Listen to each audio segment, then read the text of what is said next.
Astaghfirullah. Bismillahirrahmanirrahim. Assalamualaikum warahmatullahi wabarakatuh. Alhamdulillah wassalatu wassalamu ala rasulillah wa ala alihi wa sahbihi wa mawalah wa la hawla wa la quwata illa billahi wa ba'du. Alhamdulillah, di pagi hari ini Allah subhanahu wa ta'ala masih banyak memberikan nikmat kepada kita, terutama nikmat Islam, iman, dan juga nikmat sehat, serta nikmat kita bisa bertalabul ilmi di pagi hari ini lewat media Kiswah ini. Salawat dan salam sebagaimana kita hadiahkan kepada Rasul kita, Nabi kita Muhammad sallallahu alaihi wasallam, yang telah membawa hidayah Allah subhanahu wa ta'ala sampai ke dada-dada kita semuanya. Pembahasan di pagi hari ini kita akan membahas sebuah kisah yang cukup menarik. Ulama menyebutnya kisah Ashabul Qaryah yang terdapat dalam surah Yasin. Kisah ini banyak pelajaran dan syarat dengan ibrah, terutama bagi Anda seorang da'i, bagaimana setiap orang yang berdakwah itu akan mendapatkan tantangan dan rintangan sehingga perlu adanya kesabaran. Ma'asyiral muslimin yang dimuliakan Allah subhanahu wa ta'ala,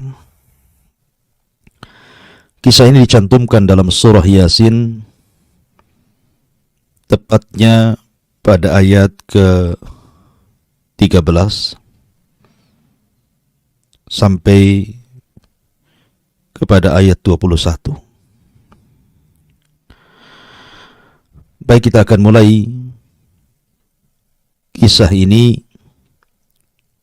Berawal dari Nabi sallallahu alaihi wasallam diperintahkan Allah subhanahu wa ta'ala dalam surah Yasin, wadrib lahum mathalan ashabal qaryati id ja'ahal mursalun. Dan buatlah sesuatu perumpamaan bagi mereka. Maksudnya mereka di sini orang-orang musyrik Arab, yaitu sebuah penduduk sebuah negeri ketika diutus kepada mereka utusan-utusan. Kisah Ashabul Qaryah ini, sebagian ahli tafsir mengatakan bahwa peristiwa ini terjadi di sebuah negeri yang disebut dengan Antakya. Dan apabila disebut Antakya, maka akan tersirat dalam benak kita tentang penyerbuan Khalifah Mu'tasim kepada negeri ini dalam sejarah Islam. Ma'asyiral muslimin yang dimuliakan Allah subhanahu wa ta'ala, negeri Antakya ini Allah subhanahu wa ta'ala takdirkan pemimpinnya persis seperti Fir'aun, memaksakan kehendak dan memaksakan rakyatnya untuk menyembah berhala. Akhirnya kemudian penduduk Antakya pun menjadi para penduduk yang menyembah berhala.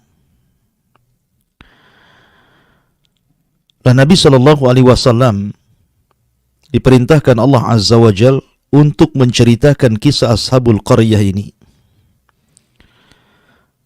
kepada orang-orang musyrik Arab, karena kondisi Ashabul Qaryah yang diutus kepada mereka bukan hanya satu rasul, bahkan 3 rasul dalam satu daerah, kemudian mengalami penolakan dari Ashabul Qaryah ini. Itu persis yang dialami Nabi sallallahu alaihi wasallam terhadap orang-orang Quraisy Arab ketika di permulaan dakwah Rasul. Banyak ditentang dakwahnya. Bagaimana Nabi sallallahu alaihi wasallam kemudian diuji oleh Allah Subhanahu wa taala dengan penolakan orang-orang Arab ketika itu.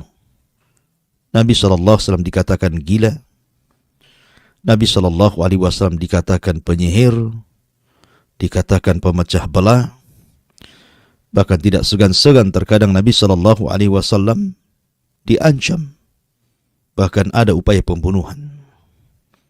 Begitulah dakwah para nabi dan rasul. Maka Allah Subhanahu wa taala berfirman, wadrib lahum mathalan ashabal qaryah, dan buatlah sebuah perumpamaan bagi mereka, yaitu penduduk sebuah negeri, penduduk Antakya, di mana penduduknya para penyembah berhala.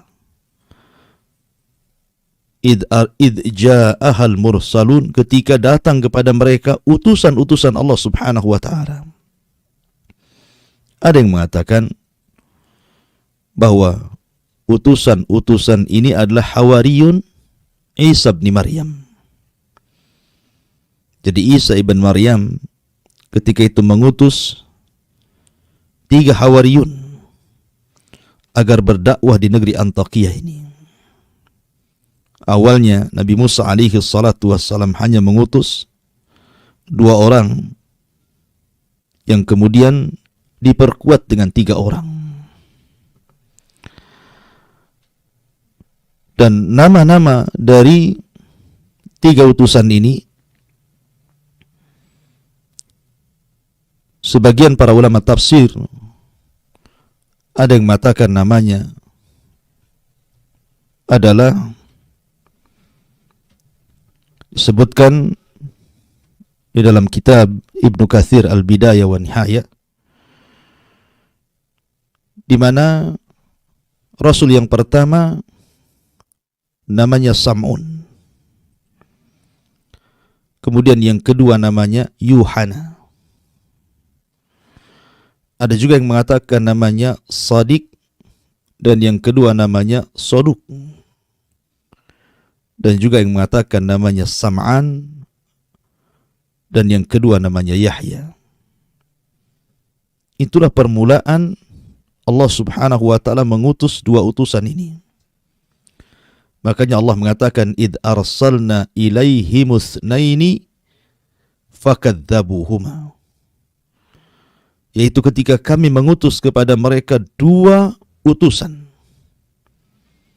tetapi penduduk Antakya justru malah mendustakan 2 utusan ini. Kemudian Allah katakan, fa'ajazna bitsalitsin, maka karena 2 tidak cukup, masih didustakan oleh penduduk Antakya, maka diutuslah 1 utusan lagi, seorang Rasul. Diutus kepada mereka 3 nabi sekaligus. Subhanallah. Harusnya ketika dalam sebuah tempat itu semakin banyak nabi yang diutus, tentu penerimaan dakwah harus semakin mudah. Karena 1 orang yang berdakwah tentu akan berbeda dengan 2 atau 3 orang yang berdakwah. Tetapi Allah Subhanahu wa ta'ala sudah tutup hati-hati orang Antakya ini, sehingga mereka justru menolak dakwah 3 utusan ini. Lihat bagaimana penolakannya. Pertama, dimulai dengan takdzib. Mereka mendustakan 3 utusan yang Allah utus kepada mereka.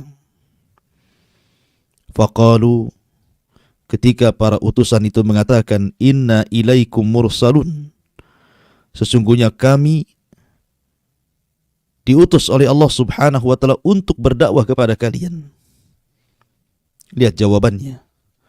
Qalu ma antum illa basyarun mithluna wa ma anzala rahmanu min syai'in in antum illa takdzibun.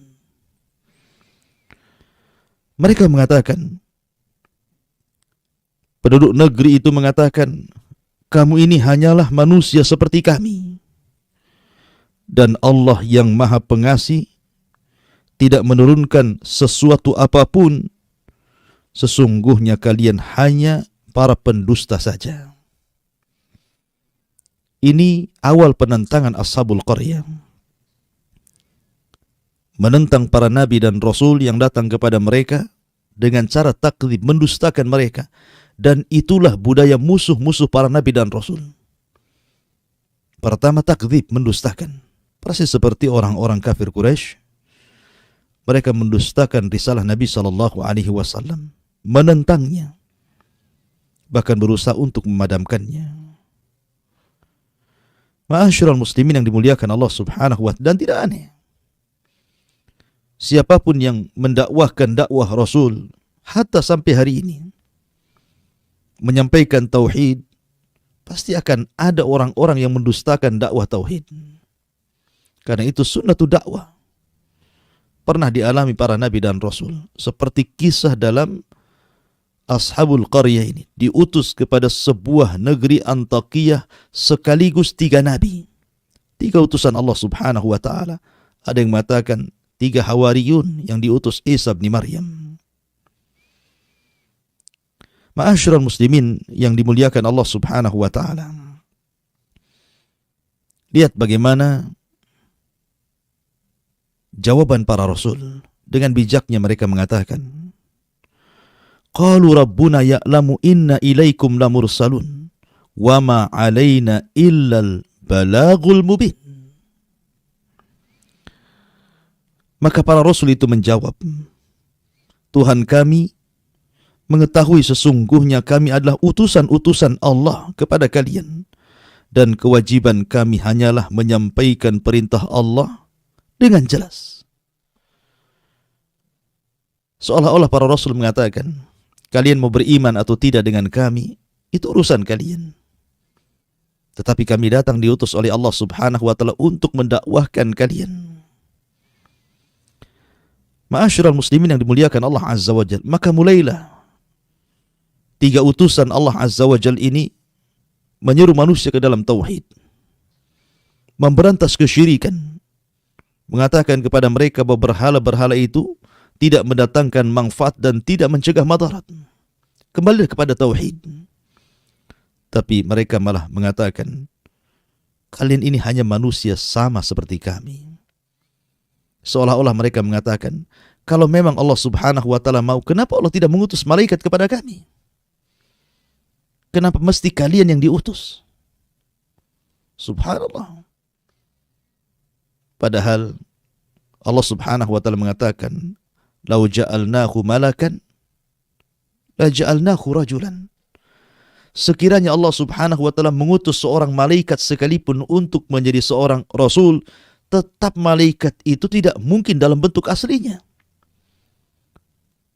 Maka Allah katakan, seandainya kami jadikan rasul itu malaikat, la ja'alnahu rajulan, tentu kami juga akan membentuk dia seorang laki-laki, seorang manusia. Tidak mungkin malaikat dalam bentuk asli berdakwah. Seperti Jibril yang memiliki 600 sayap, kemudian muncul di tengah-tengah manusia, mendakwai manusia. Bukan diterima, malah ketakutan orang. Artinya bahwa ketika Allah Subhanahu wa ta'ala mengutus seorang nabi, seorang rasul dari kalangan manusia itu supaya mudah ditiru.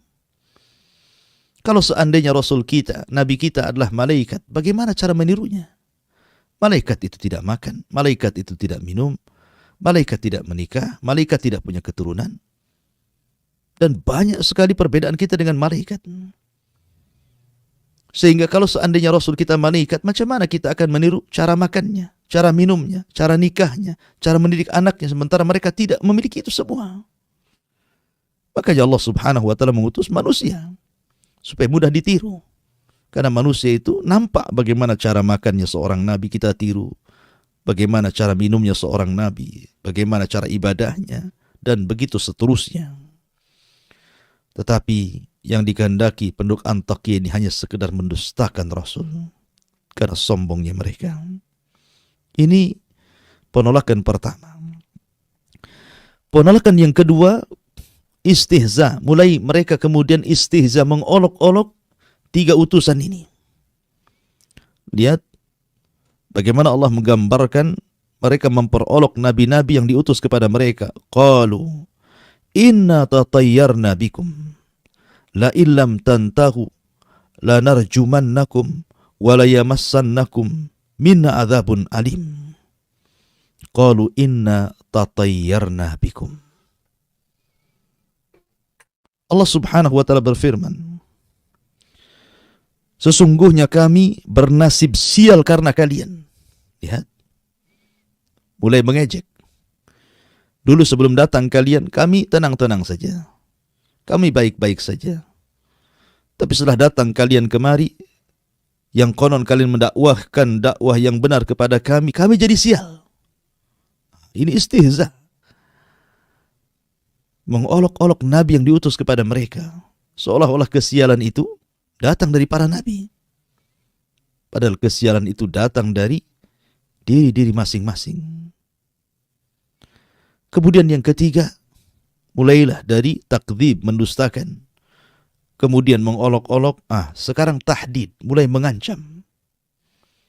Apa ancamannya? La illam tantahu lanarjumannakum wa la yamassannakum minna adzabun alim. Sungguh jika kalian tidak berhenti berdakwah, menyeru kami, niscaya kami akan rajam kamu dan kami pasti akan merasakan siksa yang sangat pedih dari kami. Mulai diancam. Begitulah tabiat musuh-musuh para nabi dan rasul. Musuh-musuh kebatilan. Musuh-musuh ketika mereka menentang dakwah yang benar. Maka motifnya kurang lebih dengan apa yang terjadi kepada kisah Ashabul Qaryah ini. Berawal mendustakan, yang kedua istihza, mengolok-olok, yang ketiga mengancam. Dan itu pula yang dilakukan orang-orang Quraisy kepada Nabi SAW. Pertama mendustakan. Apa tidak ada orang lain kecuali engkau, wahai Muhammad? Yang kedua mengolok-olok dengan dikatakan gila, tukang sihir, pemecah belah, tukang tenun, dan begitu seterusnya. Akhirnya tahdid, mengancam untuk membunuh Nabi SAW, dan itu menjadi sebuah kenyataan. Ketika hijrah, Rasul hampir mengalami pembunuhan. Kalau bukan karena Allah Subhanahu wa taala menyelamatkannya. Ma'asyiral muslimin yang dimuliakan Allah Azza wa Jalla. Maka Allah katakan, qalu ta'irukum ma'akum a in dzukirtum bal antum qaumum musrifun. Utusan-utusan itu berkata, kemalangan itu atau kesialan itu datang dari kalian sendiri. Apakah karena kamu diberi peringatan sebelumnya kamu adalah kaum yang melampaui batas? Tidak ada urusan kesialan dengan kedatangan kami, dengan kesialan kalian. Ma'asyiral muslimin yang dimuliakan Allah Subhanahu wa taala.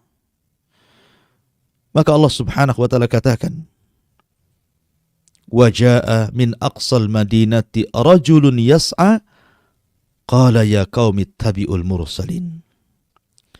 Ketika permusuhan para nabi dan rasul dengan kaum Antiokhia ini semakin sengit, dan negeri Antiokhia semakin mendustakan dakwah para utusan, terdengarlah ke sebuah tempat oleh seorang laki-laki, seorang ahli ibadah, seorang yang saleh, namanya Habibun Najjar, mendengar bahwa negeri tersebut menolak utusan. Maka Habibun Najjar, seorang laki-laki yang sedang sakit judam ketika itu, tapi dia ahli ibadah, dia orang soleh, maka dia ingin memperingatkan penduduk Antiokhia ini agar menerima dakwah para nabi dan rasul itu. Maka berangkatlah Habibun Najjar, sehingga Allah Subhanahu wa taala katakan, wa jaa'a min aqsal madinati rajulun yas'a qala ya qaumi ittabi'ul mursalin. Dan datanglah dari ujung kota seorang laki-laki yang bernama Habibun Najjar, dengan bergegas dia pun berkata kepada penduduk Antiokhia, wahai kaumku, ikutilah utusan-utusan itu. Ikutilah utusan-utusan itu. Ittabi'u ma la yas'alukum ajra wa hum muhtadun. Ikutilah orang-orang yang tidak meminta imbalan kepadamu, dan mereka adalah orang-orang yang mendapatkan petunjuk. Wa ma liya la a'budul ladzi fatarani wa ilaihi turja'un. a'attakidu min dunihi alihatan iyuridni rahmanu bidurrin la tughni anni syafa'atuhum syai'a wa la yunkidhun inni idzan la fi dhalalim mubin inni amantu bi rabbikum fasma'un. Maka mulailah Habibun Najjar memberikan nasihat kepada penduduk Antiokhia yang menolak dakwah 3 utusan itu. Dan dia mengatakan, ikutilah orang yang tidak meminta imbalan kepadamu, dan mereka adalah orang-orang yang mendapatkan petunjuk, dan tidaklah ada alasan bagiku untuk tidak menyembah Allah yang telah menciptakanku, dan hanya kepadanya lah kamu akan dikembalikan. Mengapa aku akan menyembah Tuhan-Tuhan selainnya? Jika Allah yang Maha Pengasih menghendaki bencana terhadapku, pasti pertolongan mereka tidak berguna sama sekali bagi diriku, dan mereka juga tidak dapat menyelamatkanku. Sesungguhnya, jika aku berbuat begitu, pasti aku akan berada dalam kesesatan yang nyata. Sungguh aku beriman kepada Tuhanmu, maka dengarkanlah pengakuan keimananku. Lihat bagaimana Habibun Najjar terus menasihati, memberikan permisalan terhadap dirinya yang beriman kepada para utusan itu. Akan tetapi, apa yang terjadi? Ketika Habibun Najjar ini berusaha mengingatkan jangan tolak ajaran 3 utusan itu, justru akhirnya kemudian dia pun ditangkap. Ada yang mengatakan digalikan lubang, dimasukkan ke dalam lubang, kemudian dirajam sampai mati. La haula wa la quwata illa billah. Akhirnya orang soleh ini pun meninggal dunia. Padahal dia hanya mengingatkan kaum Antiokhia untuk menerima dakwah 3 utusan itu. Tapi apa yang terjadi? Justru penduduk Antiokhia malah membunuhnya.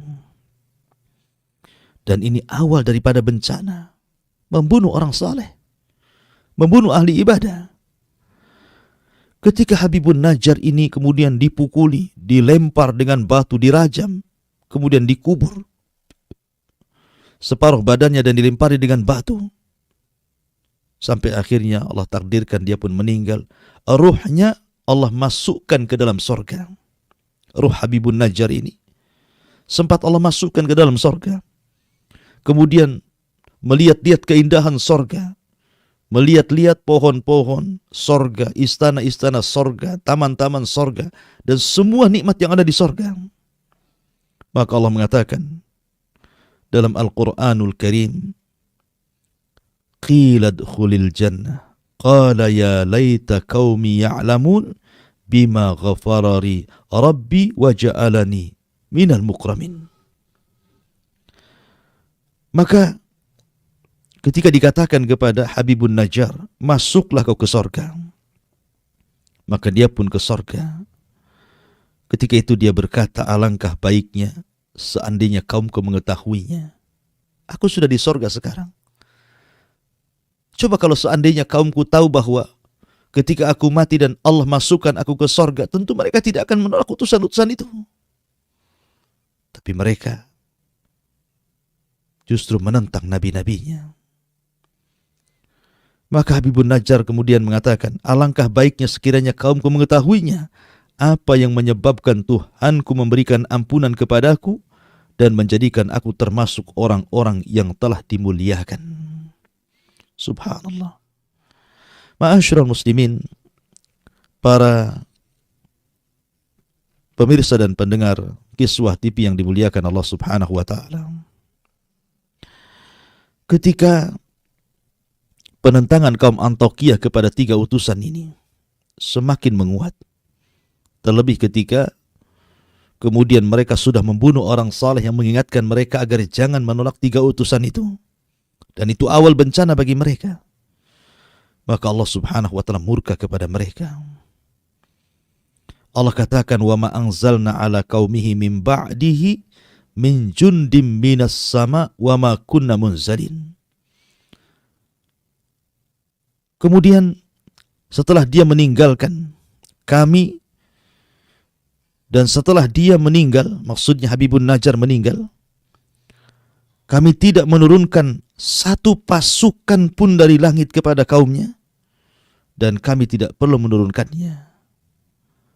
Biasanya Allah Subhanahu wa taala Kalau mengadab terkadang menurunkan, nampak adabnya seperti Ashabul Fil, diadab oleh Allah Subhanahu wa ta'ala dengan rombongan ababil, dan begitu seterusnya.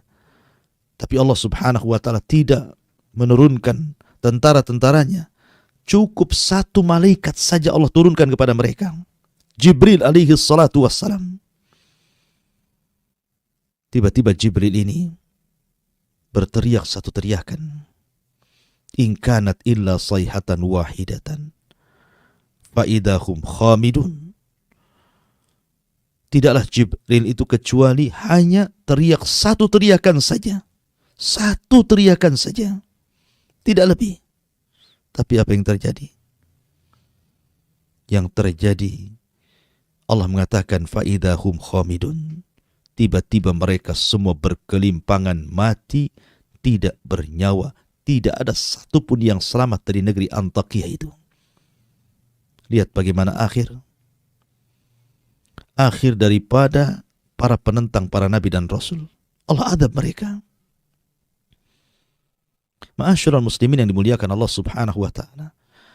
Maka dari sini hendaklah dijadikan pelajaran bagi kita untuk tidak menentang ajaran nabi-nabi kita, untuk tidak menolak ajaran nabi kita Muhammad sallallahu alaihi wasallam. Karena Allah Subhanahu wa ta'ala berfirman, "Falyahdharil ladzina yukhalifuna an amrih an tusibahum fitnah wa yusibahum adzabun alim." Hendaklah takut orang-orang yang menyelisih perintah Rasulnya akan ditimpakan kepada mereka fitnah, atau boleh jadi akan ditimpakan kepada mereka adab yang sangat pedih. Begitulah nasib Ashabul Qaryah yang menolak 3 utusan, yang harusnya dengan banyaknya utusan mereka dimudahkan untuk menerima dakwah, tapi justru sebaliknya mereka malah menentang, menolak, sehingga Allah Subhanahu wa ta'ala turunkan adab kepada mereka. Wallahu alam. Ini di antara kisah Ashabul Qaryah yang terdapat dalam surah Yasin. Saya kembalikan kepada moderator. Waliyatafaddal mashkura. Jazakumullah khairan Ustaz atas materi yang telah disampaikan pada pagi hari ini. Dan kita masuk di sesi interaktif. Kita akan bacakan pertanyaan yang telah masuk di WhatsApp Kiswah TV. Assalamualaikum warahmatullahi wabarakatuh. Ustaz, siapa yang membaca surat Yasin pada satu malam, maka ketika ia bangun pagi hari diampuni dosanya. Dan siapa yang membaca surat Ad-Dukhan pada malam Jumat, ketika ia bangun pagi hari diampuni dosanya. Apakah hadis yang dikatakan tersebut sahih, Ustaz? Dan apakah memang ada fadilah khusus ketika kita membaca surat-surat khusus? Ya, alhamdulillah. Bicara tentang fadilah surah Yasin memang banyak. Akan tapi masalahnya, kebanyakan hadis-hadis tentang fadilah surah Yasin ini hampir semuanya lemah. Bahkan ada yang sampai derajatnya kepada maudhu palsu. Sehingga kita memperlakukan surah Yasin dengan surah-surah yang lainnya kurang lebih saja. Jadi keutamaan surah Yasin dengan surah-surah dalam Al-Quran, ya kurang lebih. Siapa yang membaca surah Yasin, satu hurufnya mendapatkan 10 kebaikan, maka sama dengan membaca surah-surah yang lainnya ketika membaca satu huruf mendapatkan 10 kebaikan. Tapi ada juga mungkin hadis Nabi SAW yang diperselisihkan seperti Iqra'u ala mautakum biyasin, bacalah kepada orang yang mati dengan surah Yasin. Sebenarnya melemahkan hadis ini. Tapi ada juga yang menganggap kemudian karena banyaknya jalan sehingga terangkat. Kan tetapi para ulama membahas tentang kaifiyahnya seperti apa. Apakah setelah meninggal dibacakan Yasin atau ketika ihtidhar, ketika seseorang itu sedang naza, sedang dicabut ruhnya, kemudian kita baca surah Yasin. Maka amalan para ulama yang mungkin mensahihkan gitu ya, menjadikan hujjah hadis ini, maka dibaca ketika sakaratul maut. Faedahnya adalah supaya Allah mudahkan ruh itu keluar. Hanya untuk memudahkan, ya kan? Itu amalan yang dilakukan oleh para ulama tentang masalah hadis membaca Yasin kepada orang mati. Walaupun sekali lagi ulama yang lain mengatakan bahwa hadis ini lemah. Ya, hadis ini tidak bisa dijadikan hujjah. Wallahu a'lam. Nah, jazakumullah khairan Ustaz atas penjelasannya. Dan pertanyaan selanjutnya, Assalamualaikum warahmatullahi wabarakatuh.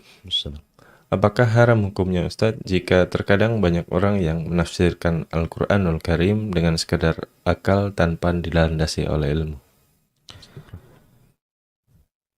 Alhamdulillah.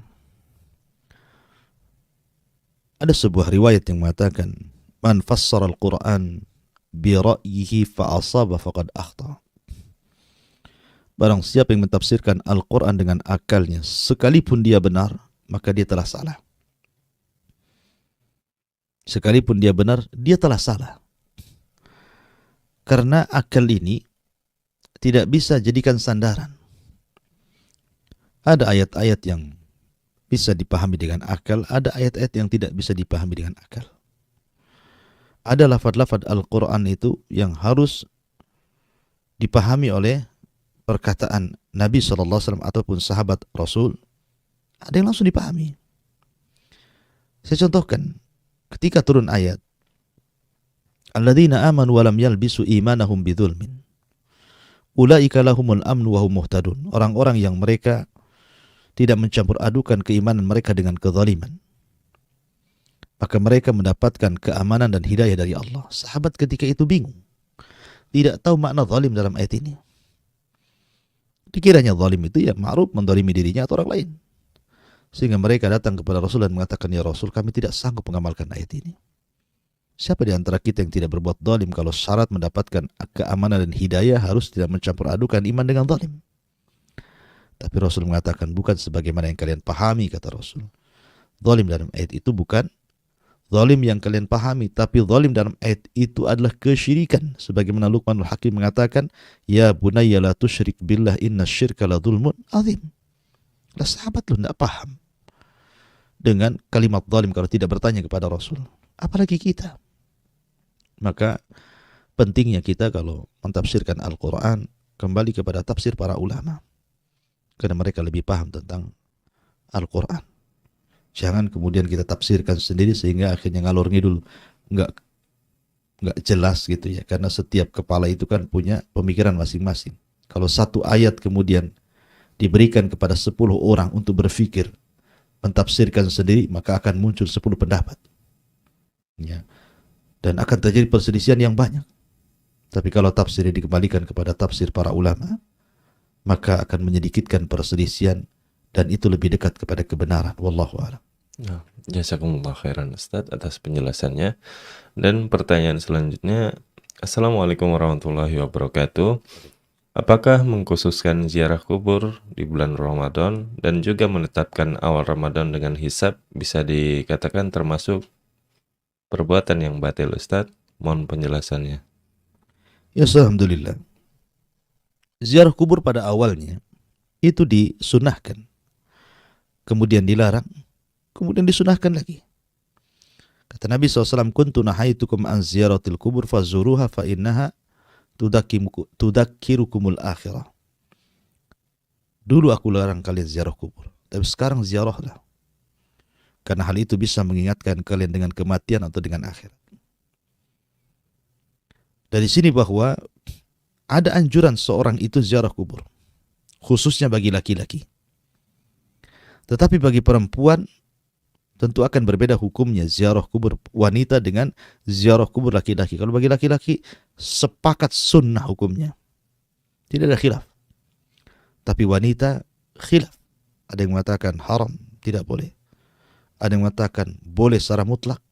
Ada yang mengatakan dirinci, boleh tapi jangan sering-sering.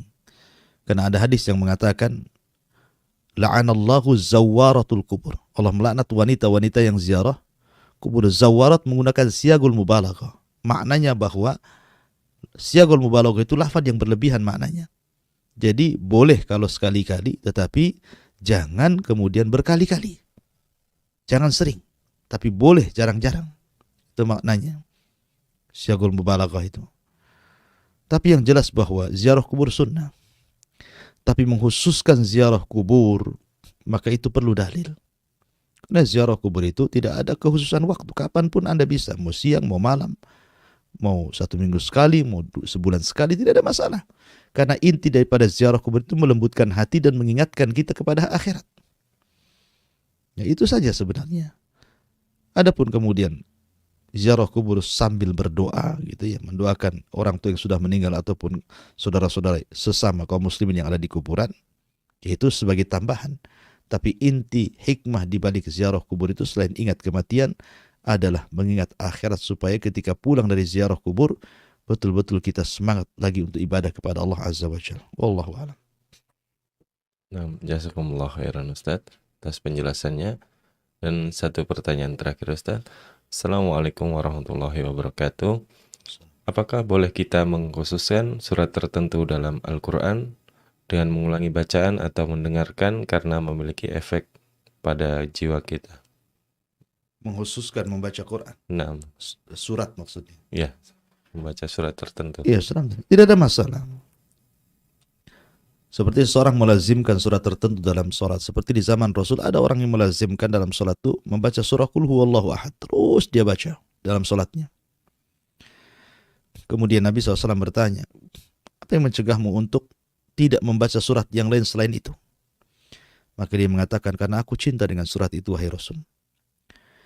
Maka Nabi SAW mengatakan, kenapa engkau cinta dengan surat itu? Karena di dalamnya ada nama-nama Allah yang sangat agung. Maka Rasul mengatakan, hubbuka iyyaha adkhalakal jannah. Kecintaanmu kepada surat itu akan menyebabkan engkau masuk surga.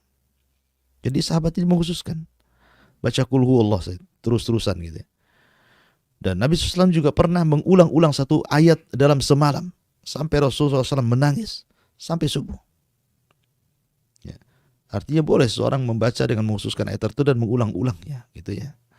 Dan dapat pahala karena membaca Quran itu satu hurufnya dengan pahala yang Allah akan berikan sama dengan 10 kali lipat. Man qara'a harfan min kitabillah falahul hasanatu wal hasanatu bi asyri amsalihha la aqulu alif lam mim harfun walakin alifun harfun lam harfun mimun harfun, kata Rasul.